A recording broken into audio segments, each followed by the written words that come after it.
Assalamualaikum. Hai, apa khabar semua? Cikgu harap semua berada dalam keadaan sihat walafiat. Hari ini kita akan belajar tema 6 iaitu kelestarian alam. Kelestarian alam ialah persekitaran bumi yang kekal bebas daripada unsur kerosakan alam sekitar.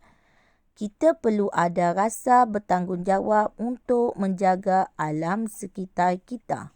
Objektif pembelajaran kita pada hari ini ialah pada akhir pembelajaran, murid dapat menjelaskan dan membanding beza maklumat yang tersurat secara kritis dan kreatif.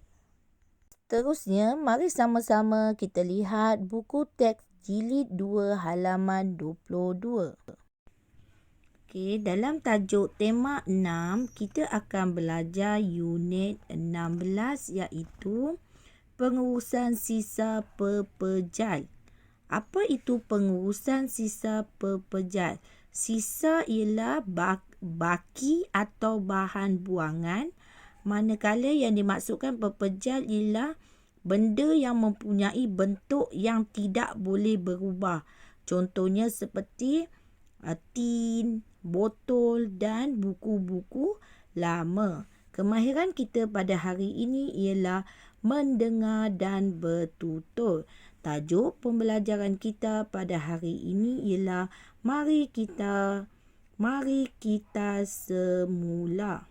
Mari kita baca bersama-sama.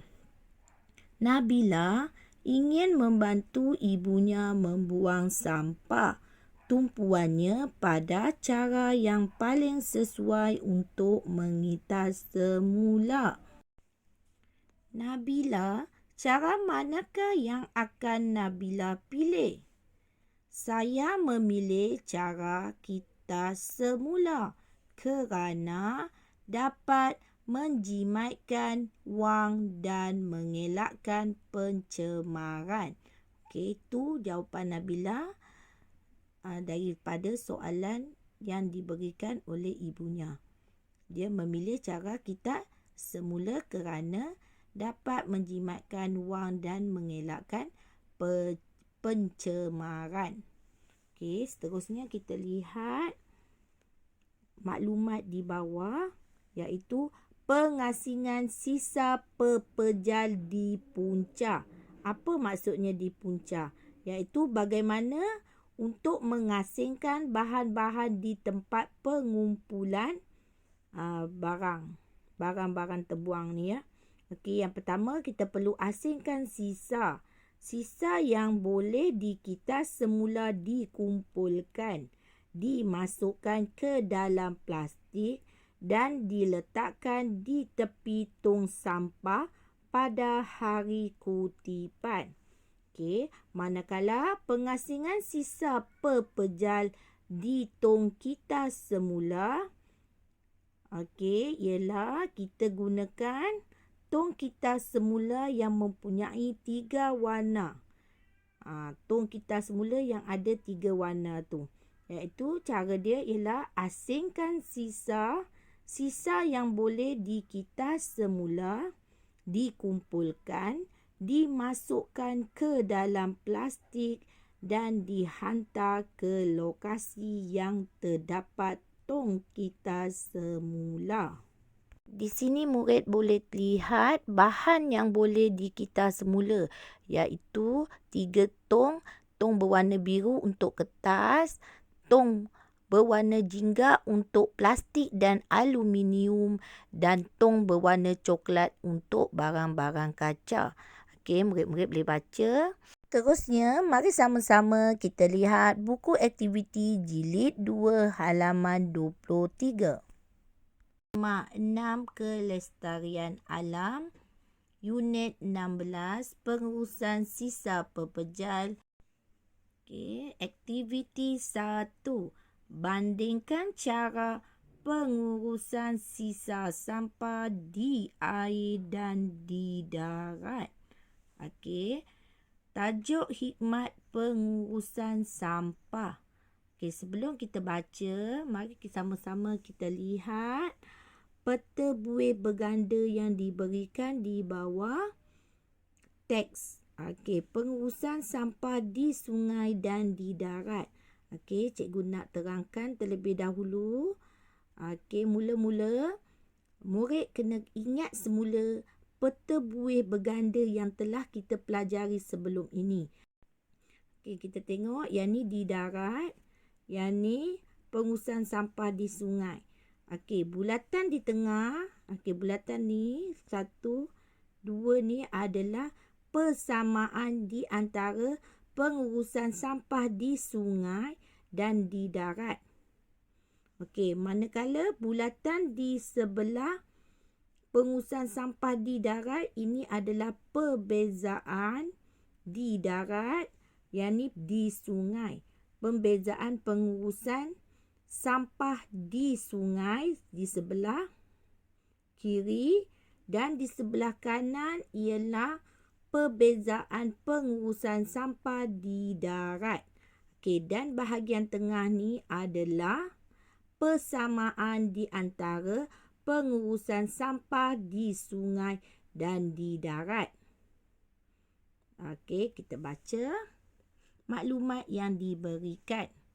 Okey, khidmat pengurusan sampah.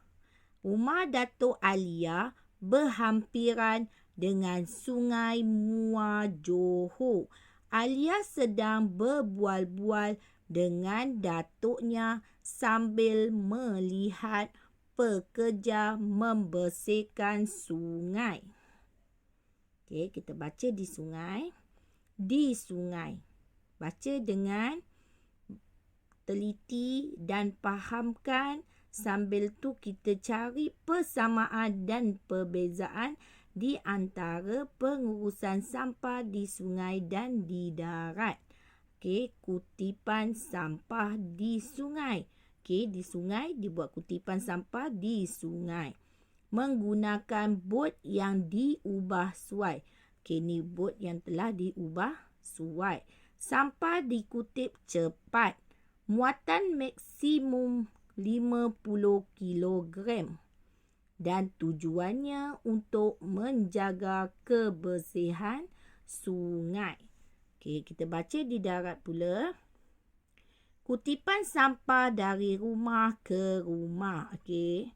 Kita dah biasa ni sebab kita dah biasa sebab kat rumah kita akan ada lori ni datang dari rumah ke rumah. Okey, seterusnya menggunakan lori sampah. Okey, dia menggunakan lori sampah. Sampah diangkut cepat. Muatan maksimum 15,000 kilogram. Dan tujuannya untuk menjaga kebersihan persekitaran. Okey, sekarang kita lihat mana maklumat isi yang disampaikan, yang diberikan di antara sungai dan di darat ada sama, ada persamaan.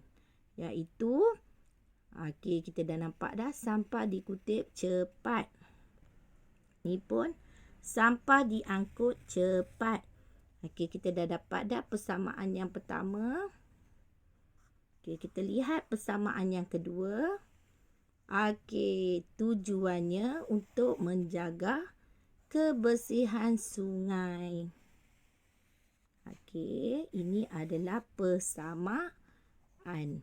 Okey, kita dah dapat dua persamaan yang perlu kita tulis di bahagian tengah peta buih berganda ni. Bahagian tengah ni adalah persamaan di antara pengurusan sampah di sungai dan di darat.